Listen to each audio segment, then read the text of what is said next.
Well, in that case, I'm really pleased to introduce to you our chairperson for the panel today. Freddie Quek is the Chief Technology Officer at Times Higher Education. He's responsible for data-driven products and solutions, such as the World Universities Rankings, which you must all be familiar with, and the SDG Impact Dashboard, which provides insights into universities' impact in delivering the United Nations Sustainable Development Goals.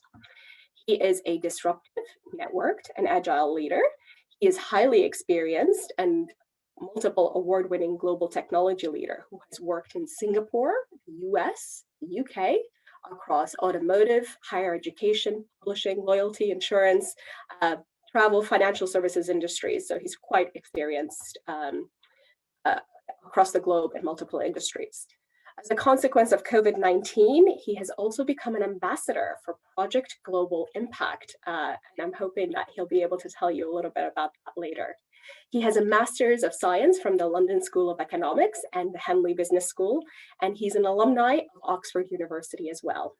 In his spare time, he's a research associate at Henley Business School, and he's also still pursuing a doctorate. So with that, I would like to hand it over to Freddie if there's anything else that you'd like to tell us about yourself, Freddie, and also to hand over to you the panel of the alums as well at this point. Yeah, thank you for the introduction. I'm really, really delighted to be here today because it makes me reconnect with LSE, and I saw for myself back in those days when I was a student, and I wish that there was such a thing like this today that can help me to figure out what I need to do. So I would really like everybody to enjoy this experience. Let's make sure that it doesn't come across as yet another Zoom call that we listen to. Let's get the best out from this. For my panelists, I'd like to treat this like a pub conversation. Yeah, and for the rest of you, if you can just listen in, and when the time is available, it is right for you to ask your questions. Hopefully, we will do our best to answer all your questions. Yeah, hopefully these are questions that we can answer because it's about us, right? So we'll do our best. Just a few more things. With the World University Ranking, just so you know, LSE is number 5 in the whole of UK, right? So just in case, because I get asked those kinds of questions all the time, so I need to be prepared to answer at least for LSE. But what I want to share with you too is the fact that even till today, I'm still connected with LSE in many ways. I have worked on a project with people like Leslie Wilcox, Edgar Whitley, and Will Ventus. I'm not sure whether you know some of them there. My cohort, who is still a professor at LSE, we wrote a paper together in the organizational and social psychology department. I'm still connected with Professor Ian Angel and our community of ex-students that we've been together for. I think one of them is here today. Valerie is here. There's also, I'm still working today with Professor Patrick Humphreys on an interesting global project that hopefully has some social benefits. So I want you to see that, my life is not done just because I finished my study all these years ago. I'm still studying, I'm still a student, and I'm still connected with LSE. So on that note, enough about me. I'm sure we can find out more interesting things later on, especially from our panelists. So I would like to now welcome each of our panelists today. Great selection of people here, starting with Louisa, right? Louisa Balzine, she's the EMEA Business Development Program Manager at Amazon. So Louisa, if I can get you to tell us about which cohort and course you did at LSE, your background, and your current role and employer. Sure. Thanks, Freddie. Hi, everyone. Yeah, my name is Louisa, and I'm a program manager at Amazon Web Services, so Amazon's cloud computing business. And I graduated from LSE in 2016 in a master's in management, as well as the SEMS program. And right after graduating, I actually joined Amazon's graduate scheme. So my first role on Amazon was as a vendor manager, so a very traditional retail role, looking after some of our most strategic vendors and brands in the watches and jewelry category, which means buying and selling watches across Europe. And I did that for about 2.5 years. And then I took on a role as a program manager in Amazon Web Services. So quite a bit of a change. And where in my current role, I'm responsible for designing and running industry acceleration programs to support our industry business development team, as well as our sales team. And I'm actually located in Munich. I used to work in London, but I just relocated about 2 days ago. Thank you, Louisa. Next, I'd like to introduce Ayman Arandi, co-founder and executive director at Iris Solutions and social entrepreneurship lecturer at Vilnius University Business School. So, Ayman, over to you. Thank you. Greetings all. I'm really happy to be with you on this call. Brings so much memories from the best place in the world. I studied management, information technology and innovation, MISTI at that time. In 2012-13, I have a background in computer engineering.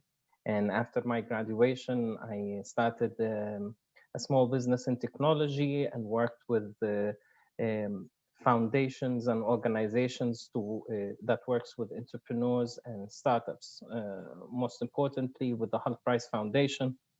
I also established a business of therapy where I am right now in Lithuania, and I also lecture at Vilnius University. I'm always excited about tech, sociology, community, social business. I believe that the future needs to be all about social businesses, and LSE is one place that puts the seed in you. I look forward to speaking to you all. Thank you, Ayman. Next one is Aristidis Giannopoulos. I hope I pronounced your last name correctly. He is Senior Manager of Data and Analytics at EY. So over to you. Yeah, actually the pronunciation was perfect. Really, thank you. So hello to everyone from my side. So I bring also memories back from LSE, from that great period of my life.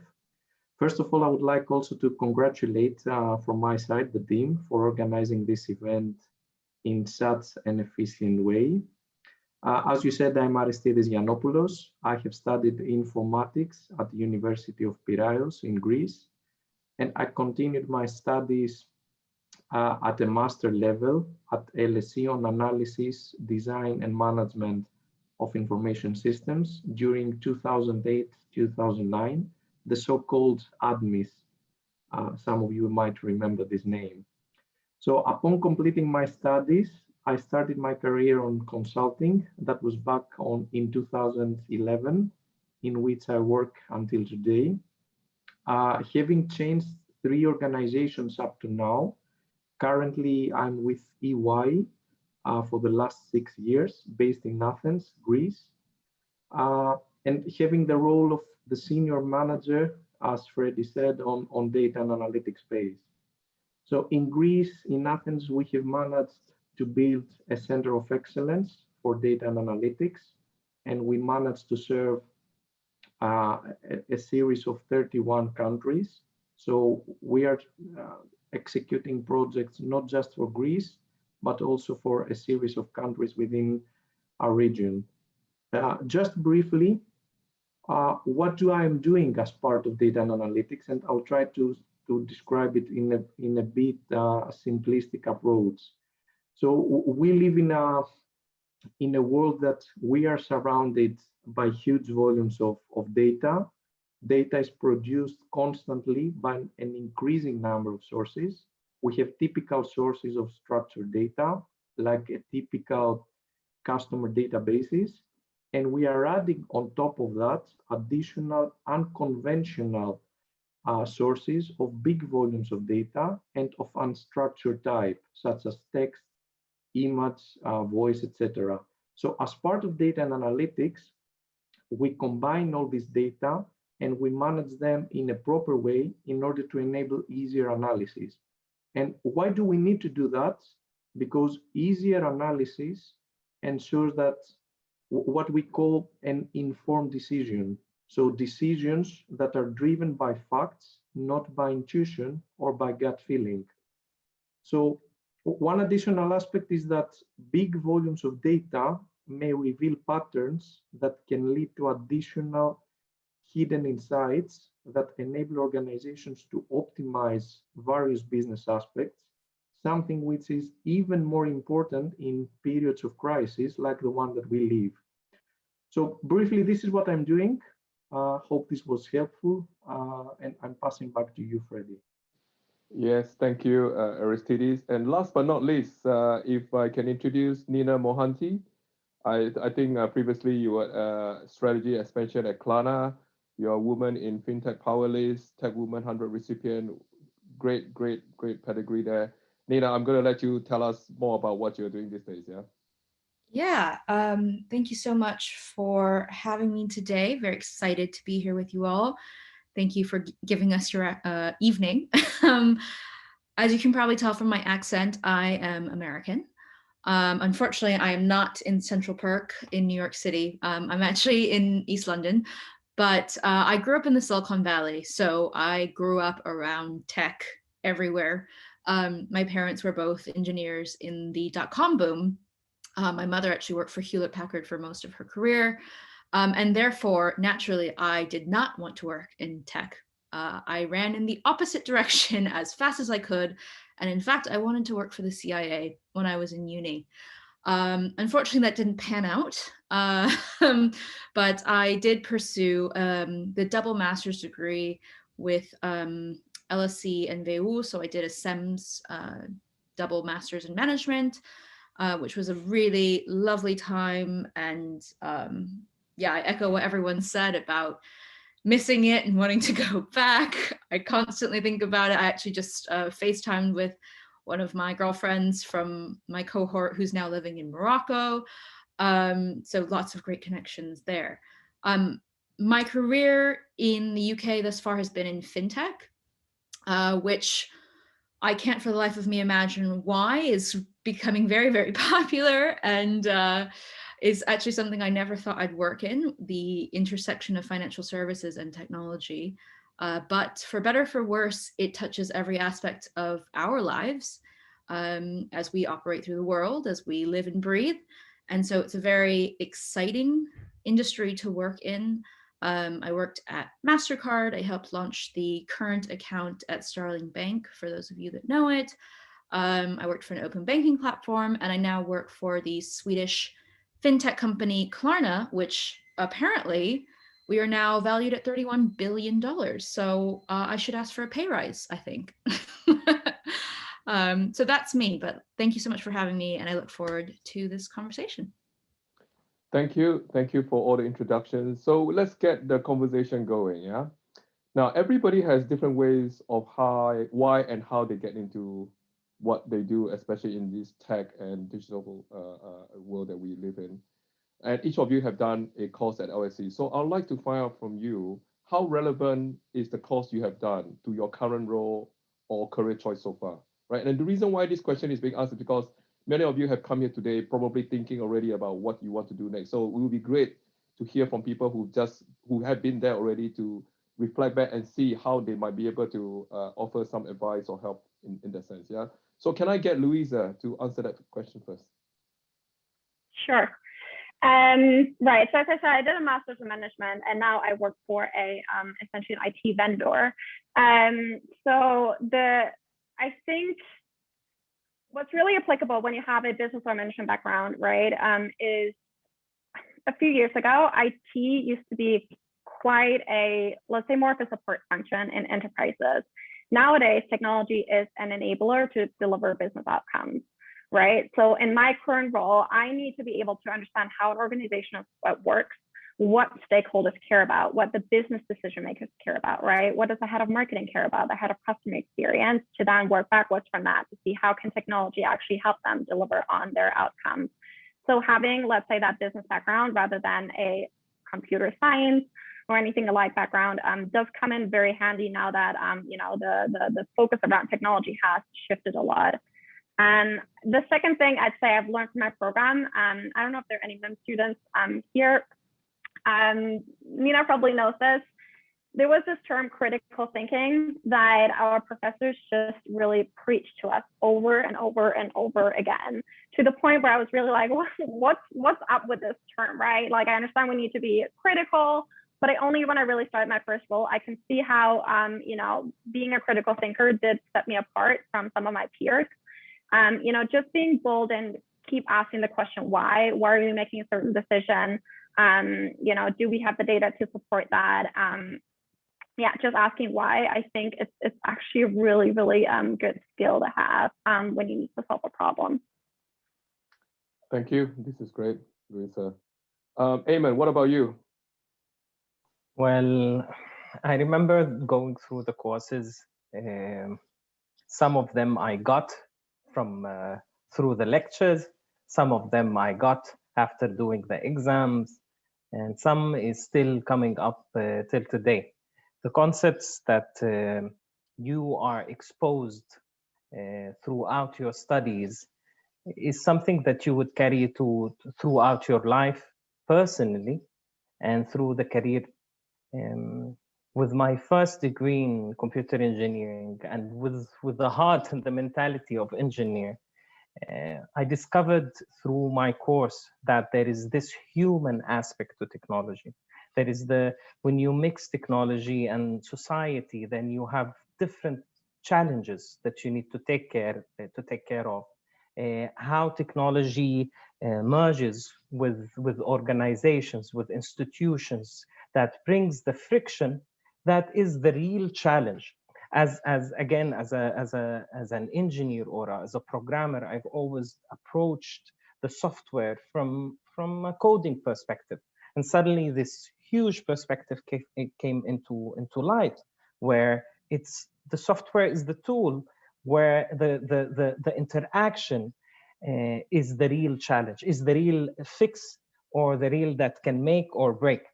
At the same time, I really enjoyed, and I'm sure this is something that everyone who's been to LSE enjoyed, the enriching conversations with the peers, with the students, with the different. I was trying to attend not classes, but as much as seminars to join the conversations with in dorms, and I believe that was a big package of learning that came out through the course. Another thing is the language that you speak in terms of in your work environment. This shapes the way that you can express the problem, the challenge, the solution. It really helps, which is all packaged in the name of LSE. You know, being a graduate from LSE is like having this golden ticket that allows you to open doors, and it's up to you to utilize this opportunity. So is it relevant? Is the question, is it relevant? Yes, of course it's relevant. It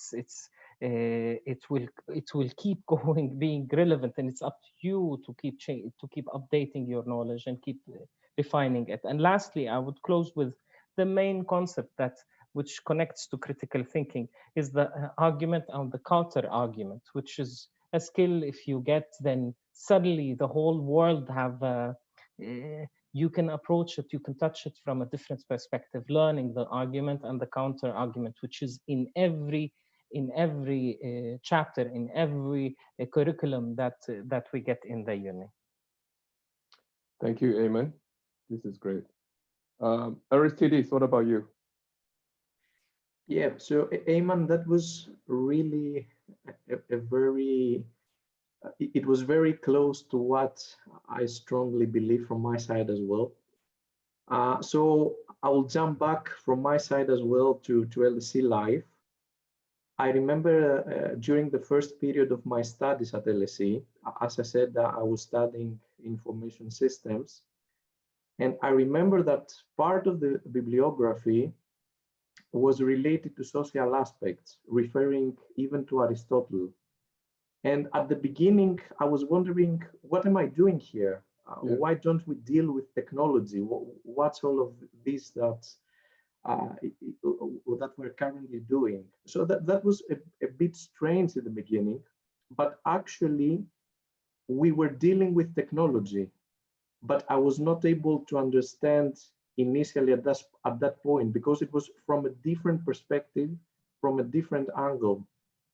And what am I doing currently as part of my job is to solve complex problems. The majority of the problems have human nature, and technology is not the solution itself. Technology, it's just a tool, an enabler to solve complex problems. But one of the important aspects, it's the social factor. And this is something that I constantly realize, both in my professional, but also in my personal life. And this is something that LSE brought to me as a different perspective. I'm really grateful for that, because I didn't have the opportunity to have this different perspective until I attend this master course.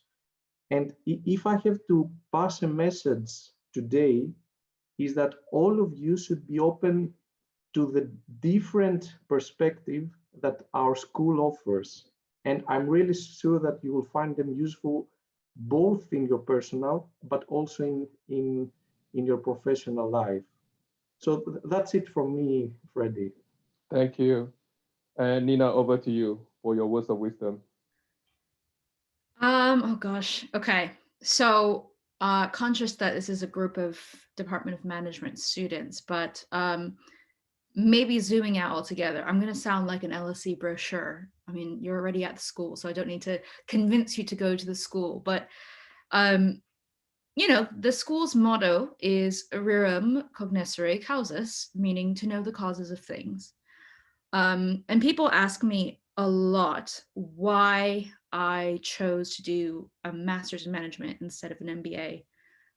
And a big part of that had to do with, actually, I only applied to one master's program at all. It was like either it's LSE or bust. And it had to do with that. And it sounds super cheesy, but there is this insatiable hunger for knowledge at the LSE. I think no one is happy just being told, this is the answer. They want to know why. They want to see the data, as Aristidis just spoke about. We want to know what sociological behavior is going on, what anthropological behavior is going on behind it. And when you really understand the bigger picture, that is when you really see the change happen. So that is part one. Part two, I don't know if any of you have taken the class, but in my master's, I had to take organizational behavior. And it's so funny because it was taught by Dr. Emma Sohn. And she said to us on our first day, this is the class that everyone thinks is going to be touchy-feely, frou-frou, talking about our feelings, and the boys are going to hate it. And they did.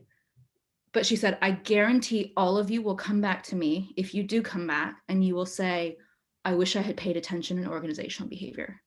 And the reason that is because we still work with other human beings. We want to get our colleague to sign on to something. We want our boss to give us a raise. We want our team to be motivated at work, especially now when we're speaking to them through a screen. All of these things are things that we covered in organizational behavior. And from a management perspective, you know, we are all expecting ourselves to graduate and one day become managers. That is something that's really valuable that you carry with you, whether you're managing up or managing down or managing laterally. And finally, I know we all hate it, but we write a lot at the LSE. I remember all of the writing we had to do, all of the submissions, and you're thinking, for God's sake, I'm going to go work for a tech company. I'm never going to have to read again. Wrong. You will be writing so much in the future. I guarantee, I bet you all of the other panelists will agree. I know at Amazon, they do pre-reads before every meeting. At Klarna, we do pre-reads before every meeting. I'm a product manager. We have to write product description requirements for our engineering teams to say, this is what we want it to do. This is how we see it working. This is the demographic. You will write so much. Luckily, it won't be graded this time around. You won't be, you know, marked for it, but you will continue writing until your dying day. So get comfortable with it. That is what I see every single day that resonates in my daily job. You know, just so you know, right, I am probably the elder statesman in this call here. I was part of the 1989-90 cohort, so predates the internet, right? That's how long time ago it was. And what is interesting is that all the comments that our four panelists just mentioned about their experience at LSE and what makes it sets it apart. I came all the way from Singapore to the UK because I want to do a computing degree. There was not much of a thing in Singapore.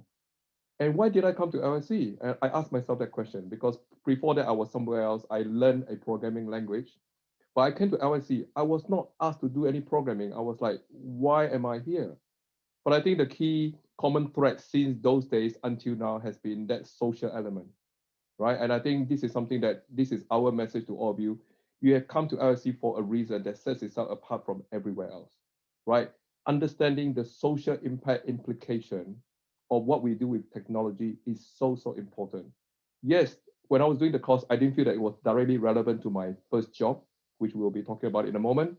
But now when I look at my career, the thing that sets me apart, that makes me different from everybody else, that makes me allow me to contribute a lot more to many of my organizations that I've been part of, is the understanding of the social part of that relationship with technology and with the solution, right? So one thing that I'll leave behind is you guys talk about critical thinking. In my days, we talk about strategic thinking. So that is something to think about, right? We must be holistic in how we approach solving problems. Critical thinking comes into it too. So that's one part of it.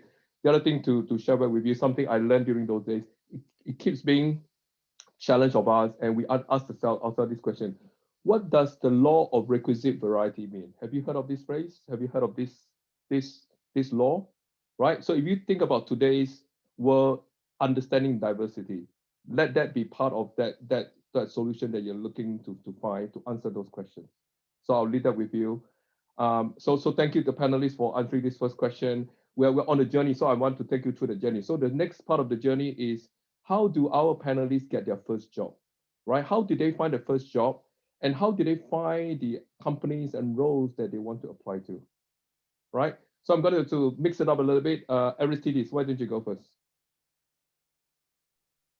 Okay, so to be completely honest, my first job was through a friend referral. So I had a really close friend who was working for KPMG at that moment. Actually, I had heard about consulting and what it was about, but I didn't know the details. So I had the opportunity from my friend to describe the day-to-day activities. And actually, I understood that this is something interesting, and I said it might worth to give it a try. So there was a job opening at that moment of time. I applied for this job, I got interviewed, and then I started. And I would say that, just a comment on that there is no right or wrong job. If you consider that there is a right or wrong job to start with, I wouldn't say that this is a valid point. So I would say that the most important aspect is to find a job that you like. And I'm sure that not all the people, it's easy to achieve to find the job that they like from the first try. So what I advise you is to constantly evaluate during your first steps of your career whether this is something that you really like and whether this is the job that you really want to do. But on the other side, also try to be pragmatic and have a realistic approach in terms of the expectations and what you're searching for. So basically, this is from my side. Okay, thank you. What about Louisa? Yeah, I mean, just emphasizing, going after what you like to do, a job that you enjoy. That's what I did. So going into my master's studies and going out of it, I kind of assumed I would end up in consulting. That's what all my peers did. But doing an internship there, I really realized it's not my thing. I really hated the fact of, coming up with a strategy or a solution, but then actually not implementing it and just handing it off to the client. And I knew that I wanted to do something where I can actually implement things. And what really helped me at that time, LSE had a mentorship program with MasterCard. So I had a mentor. And obviously MasterCard being kind of, a big corporate as well, she really was able to give me insights into what a corporate job would look like. Again, I didn't have that insight before because everyone around me was in consulting. And it really kind of encouraged me to go down that path. Even if it potentially means, not earning that much as I would have in investment banking consulting. But it turned out that it was definitely the right choice. I really enjoyed my first role. How did I end up at Amazon? Again, once I made the decision, it's a corporate. I knew I wanted to work in a corporate that's technology driven, is very innovative. I also knew that an American corporate culture would fit very well for me. So yeah, honestly, Amazon was the first grad scheme I applied to and I got in. So there was a lot of luck involved as well. But also, yeah, going back to, consulting opens up a lot of doors, but in the end for me, it was not what I would have enjoyed doing. So I went with what I think I would have enjoyed, and it was the right choice. Okay, thank you, Louisa. Nina, what about you? Oh man. So are we talking my first tech job or, well, my first job out of uni, I worked at the US Embassy under the Obama administration. Remember, I wanted to work for the CIA, everyone. But actually that was a very good and useful experience to have, because turns out working for the government is very slow and very bureaucratic. The complete opposite of tech, I'm sure you can imagine. But wonderful. And I got to meet Michelle Obama, which was amazing. She's so tall and so beautiful. I digress.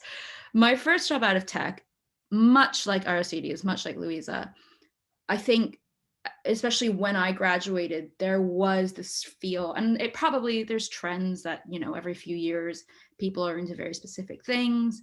My year, everyone was like big three, consulting for sure, or like investment banking, maximum money, let's go.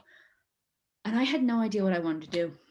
I still don't know what I want to do, honestly, but I had no idea what I wanted to do, and everyone was doing it. So I'm not ashamed, but disappointed in myself, and that I just kind of jumped on the bandwagon and started applying to jobs nilly-willy, just like whatever.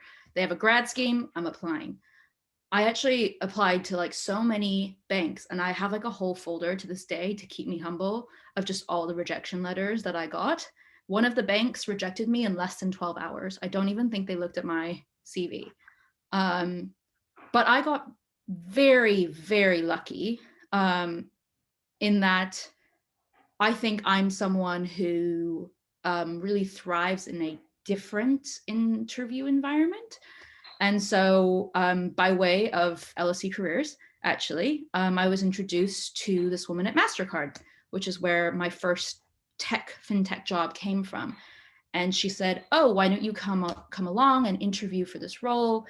It's on the digital payments team. I thought MasterCard was a bank. So I was like, great, my Indian father will be pleased. I'm going to be a banker now. It's not a bank. And I went in there and they asked us to prototype an app. They said, this is the MasterPass API. We want you to build something with it where you would need to use this wallet. And so I went home, presented it, and I guess they liked what they saw. And that's how I got my first job in fintech. But it was a complete fluke. And it was a lot of rejections, which was kind of hard when you are at the LSE and, you're like, hey, I'm like a pretty smart person, I like to think. And why doesn't no one want to hire me? And it's so frustrating. But I think it was a very humbling experience, and something that I take with me to this day.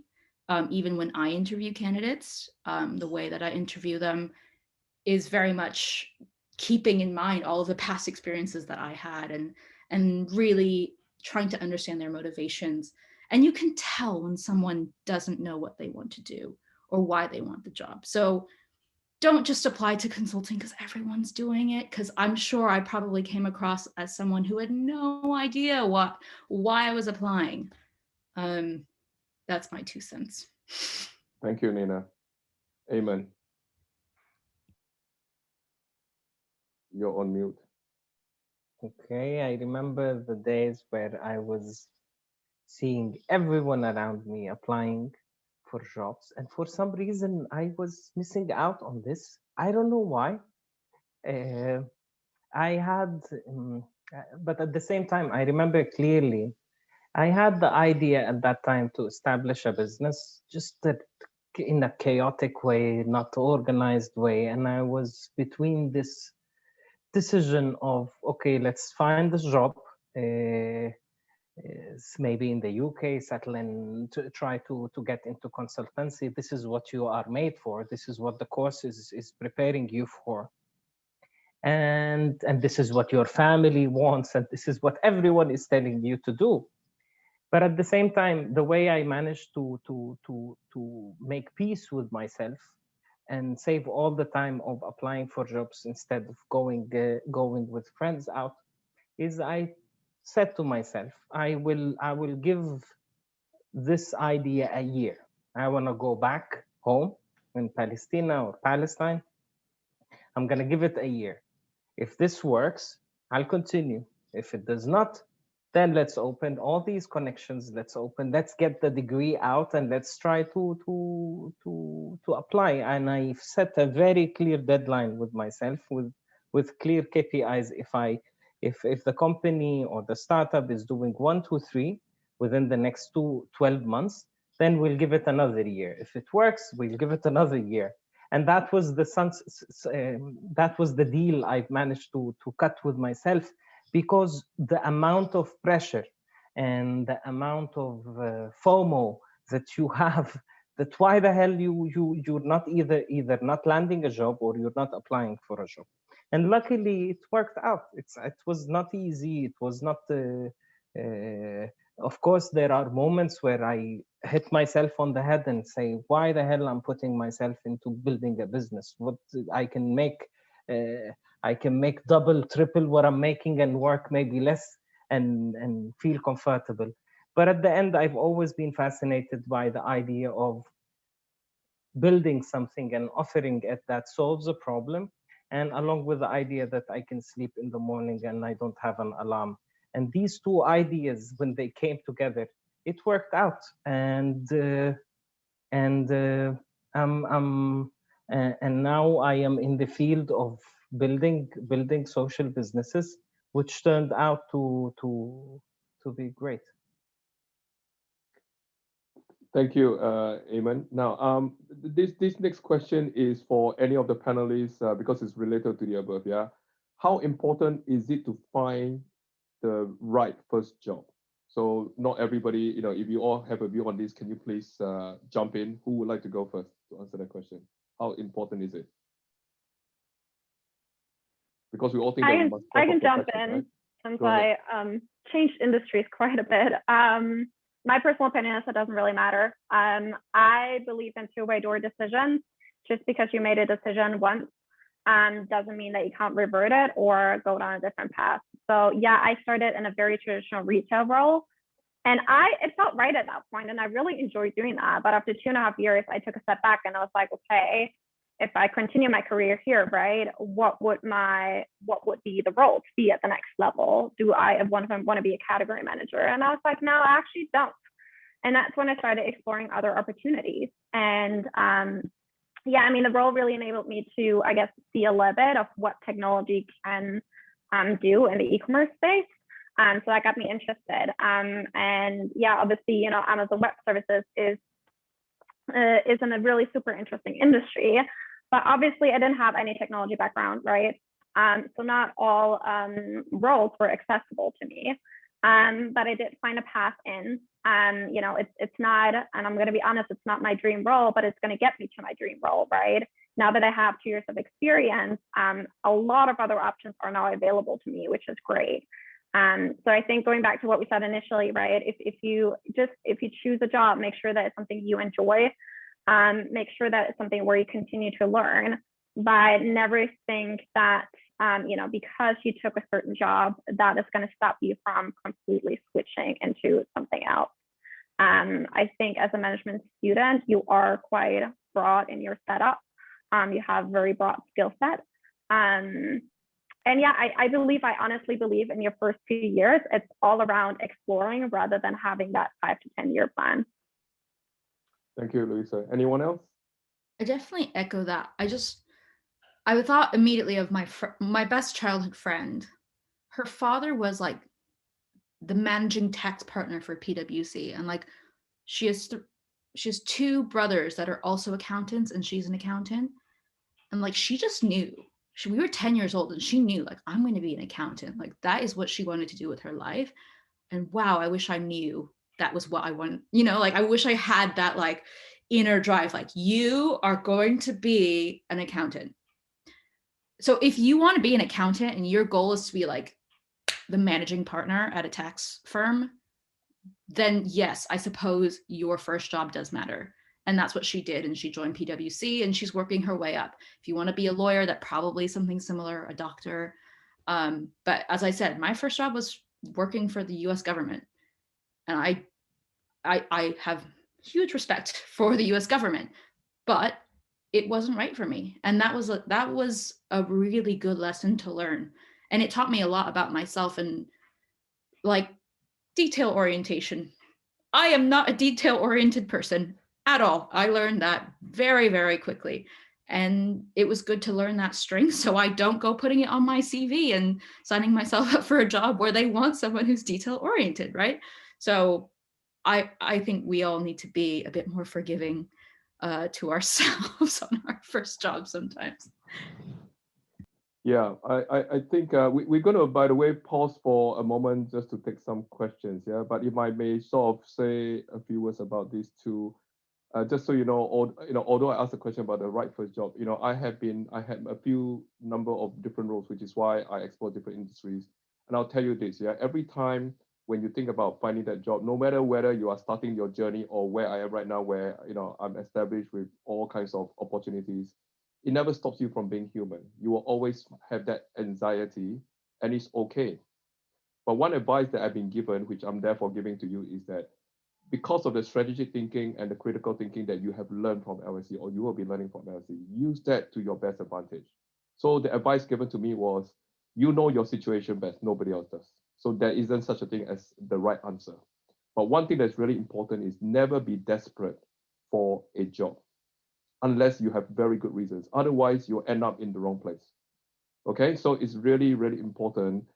Think about what you want. Everybody's path will be different. Some people, it's just a foot in the door, right? Others, you'd have to aim for it. This is why there's no such thing. But the advice here will be, unless you're really, really desperate, if you are that desperate that you'll take whatever job, this is where you have completely thrown away everything that you learned, and you just let yourself be subjected to whatever that comes your way. And I don't think that's where you want to be. Okay. So on that note, I'm going to pause here to take any questions from anyone, and you can direct that to me or to any of the panelists. Hiba, you want to help us?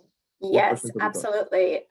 So everyone, please feel free to either type a question into the chat or to use the raise hand function on Zoom to ask a question at this point. The panelists have shared quite a bit about, especially the early stages of their career, and I think it's fascinating to see how you guys have kind of come across from your first jobs to where you are now. So if anybody has a question at this point, that would be great if you could type it in or if you could raise your hand. And remember, if you don't feel comfortable, afterwards we'll be having breakout rooms, yeah, so you can get into a smaller setting and ask your questions. Yeah. But part of, again, being LSE is you got to be brave to speak up, right? That's true. That's true. Yeah. Cosima has a question for us today. Yeah, thank you so much. I think this is so inspiring and insightful. So I wanted to know, because like you talked a lot about how you all find your first jobs after you graduated.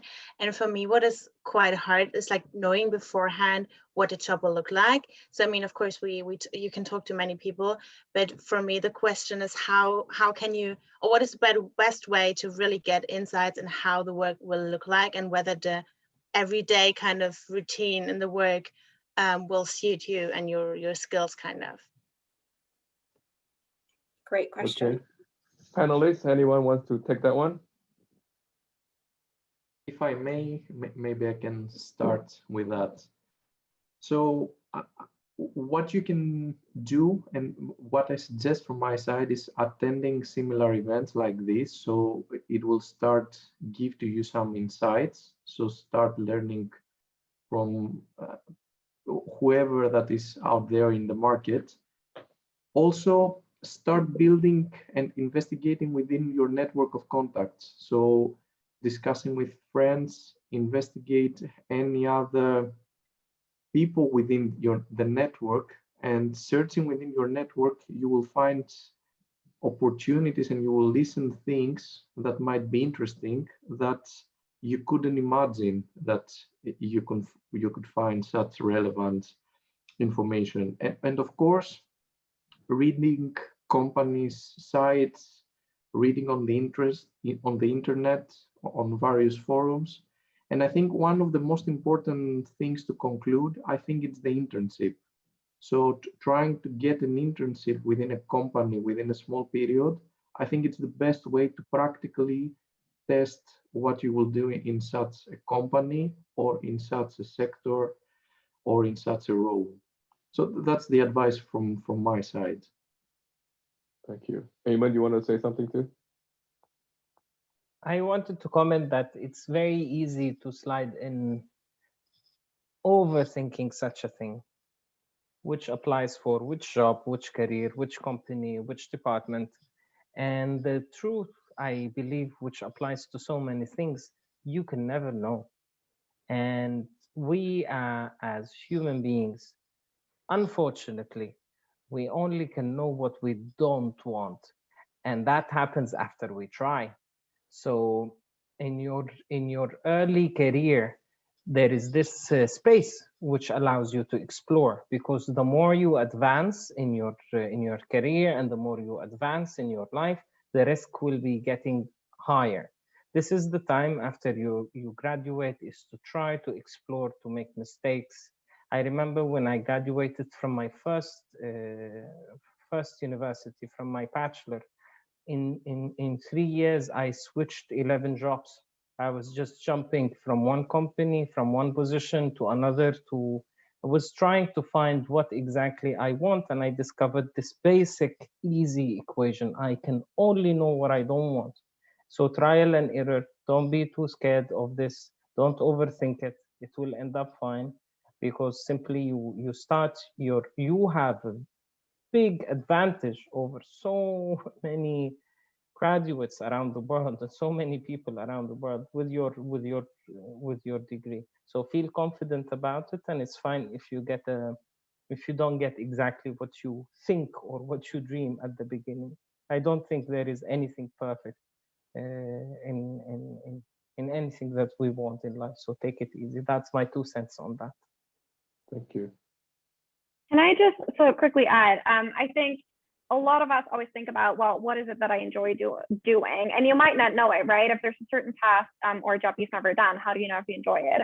But I think you will know what you probably hate doing, right? And it can be very simple things like, I knew I hated PowerPoint. It's not my thing. I really don't enjoy doing that. So I knew like a consulting role where, I mean, you spend hours editing slide decks or putting together slide decks was just not the right job for me, right?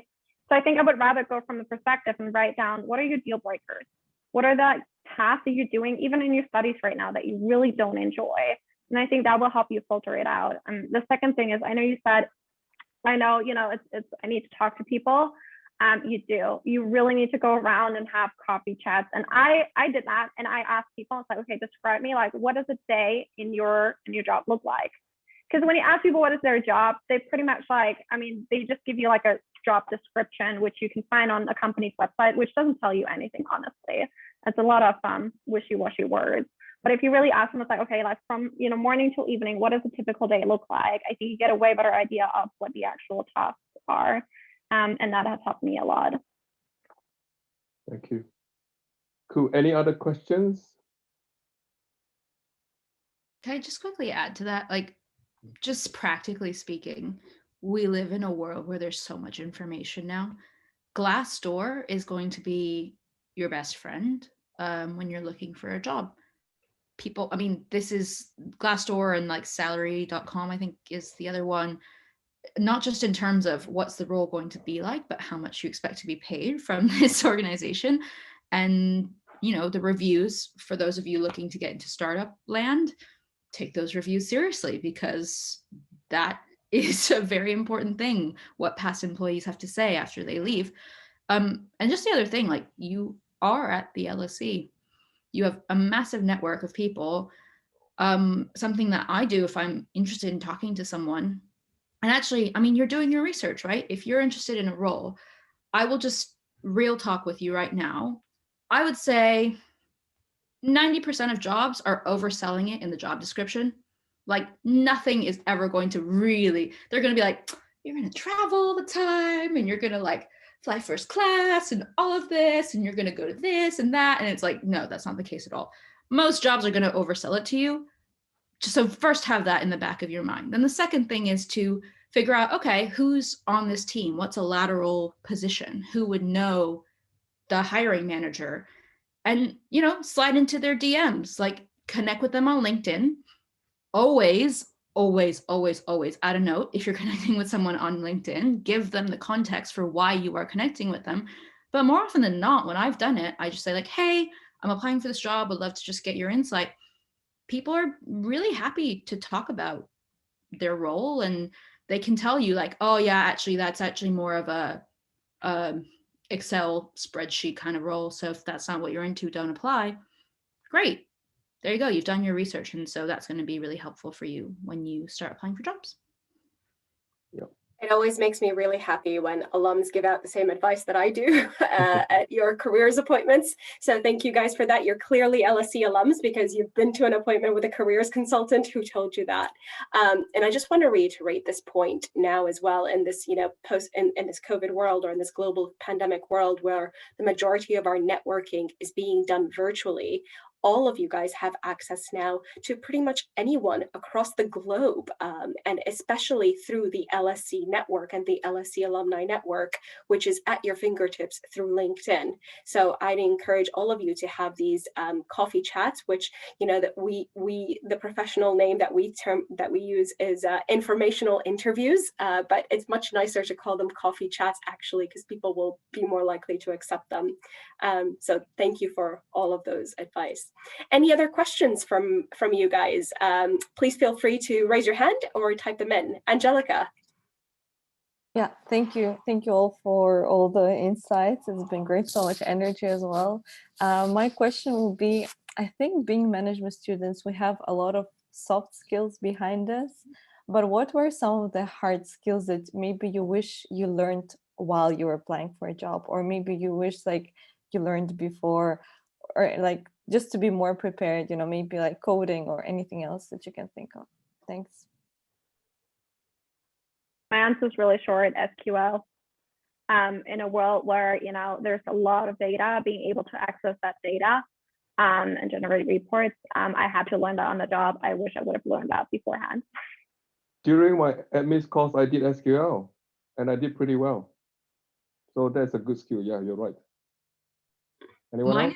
Mine is even simpler. I took an Excel spreadsheet course at LSE. I felt so dumb going in, and it was taught by an undergrad.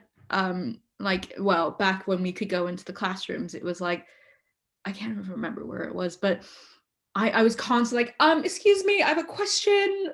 What's a pivot table? What is going on? I keep getting this error.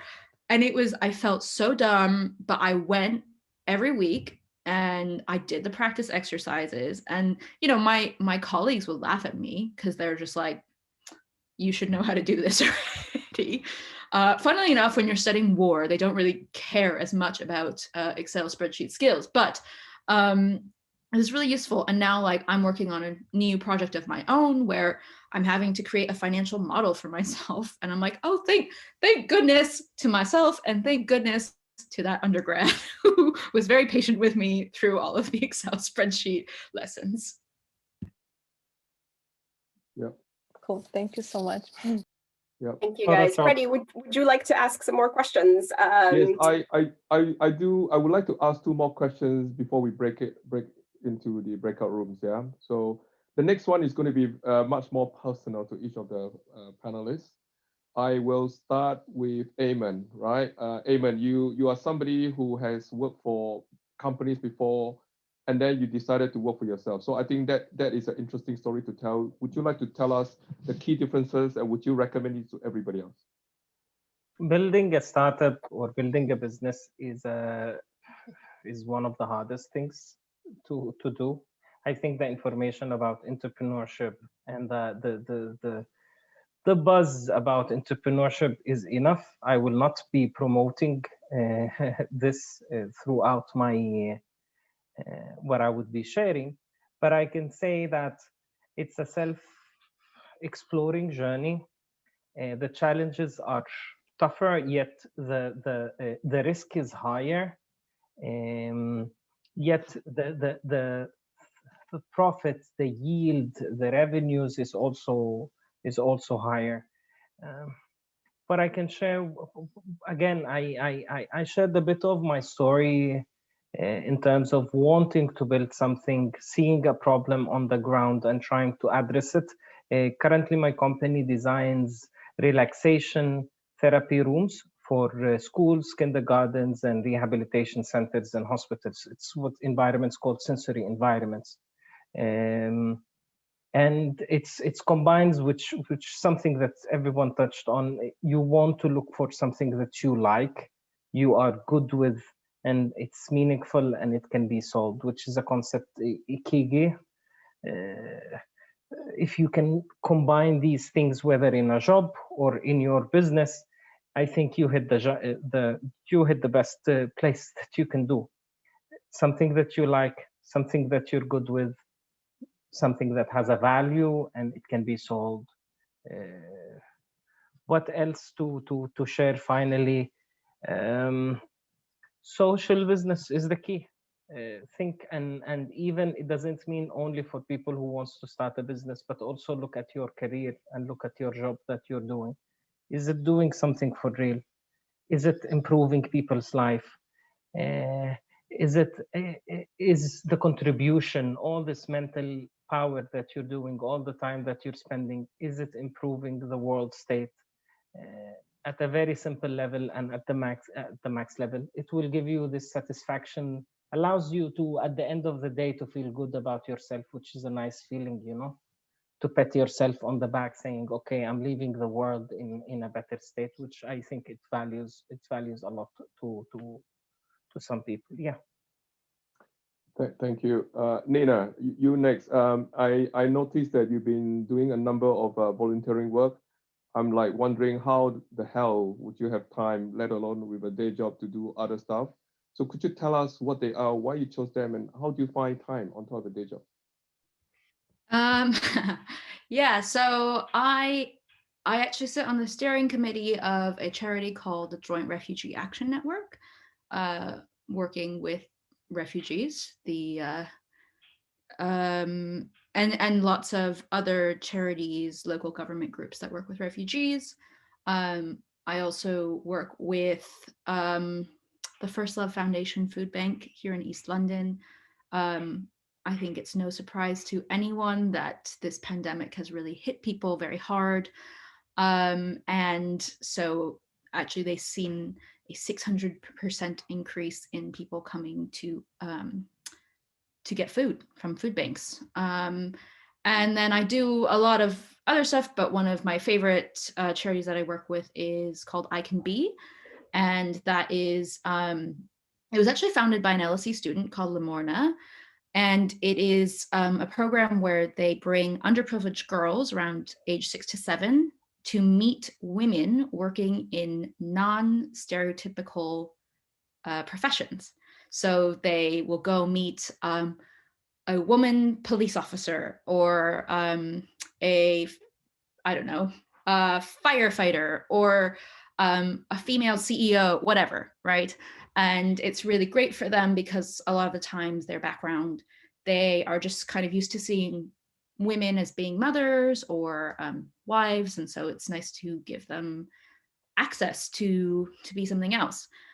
And the reason I do all of this, well, I think we all are, I don't want to speak for everyone, but I know that I come from immense privilege. I have two immigrant parents who sacrificed a lot to give me and my brother a very good life. And something that they instilled in us is always just to pay it forward and to be kind.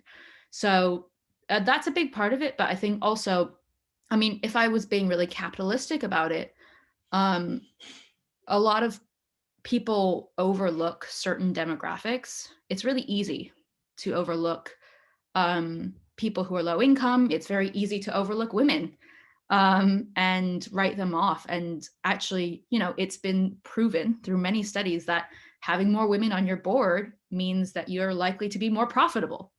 It's just like, it's literally there in the research, in studies, and helping people who are low income become good customers who are credit worthy is also good business. So it's something that I care about. And I guess, how do I find the time to do it? I actually sat on a panel at LSE, and someone asked me, because I read a lot of books as well. Last year I read 60 books, which was my record, to read 60 books in a year. Of course, it was lockdown, but someone asked me, how do you read so much? And I said to him, if it's important to you, you'll find a way. If it's not, you'll find an excuse. And so that's kind of how I think about it. Yeah, I mean, after this, I have a call with a migrant living in Sheffield, a refugee living in Sheffield, and we're just going to talk for 45 minutes to practice her English. And that's important to me, so I've found a way. Thank you, Nina. Thank you. Yeah. I just want to remind you guys, for everyone here on the call, that the LSE Volunteer Center is a great resource that all of you have to access. So not only do they offer long-term volunteering opportunities, they offer one-off volunteering opportunities, and these are great chances to obviously, you know, meet people, give back to the community, but also to add skills to your CV as well. So I would really encourage you guys to, if you're trying to break out of the rut and think of what else you can do this term or what else you can do next term during summer term. Maybe you don't want to commit to an internship during your dissertation. Volunteering is a great thing to be doing, and it makes you appear as a very well-rounded and balanced person. I think, Freddie, I'm going to have to wrap up our Q&A from the audience here, because I am really eager to get you guys into some smaller, you know, rooms where you have a chance to ask our alums more one-to-one questions. Ask them about their jobs, ask them about their careers, ask them about advice. Don't ask them for a job. So with that, I'm going to just let you guys know that I'm also going to post an event feedback form in the chat room. So if you don't make it back into the main session, please take a moment to fill out that event feedback form. And with that, if it's okay with you guys, Freddie, I will, yeah. You can add to that. I will, and then after that, I'll be sending you guys into breakout rooms. Yes, I would like to suggest that if you just feel too shy to ask the first question, let me offer a first question, right? Which is, how do you deal with failure in your career, right? So take that and then continue the conversation with whoever that's in your breakout group, yeah? So over to you, Hiba. Okay, thank you. Can you guys just give me one moment to... Feedback, because we're always learning, so we love feedback. Excellent. Not to speak up for all of the other panelists, but I love feedback. Okay, I think the rooms are more or less balanced, and John Hucker, you can feel free to stay in the main room, by the way. So I'm going to send you guys in there for 20 minutes. You have 20 minutes in the breakout room, so make it snappy. Okay. Have fun.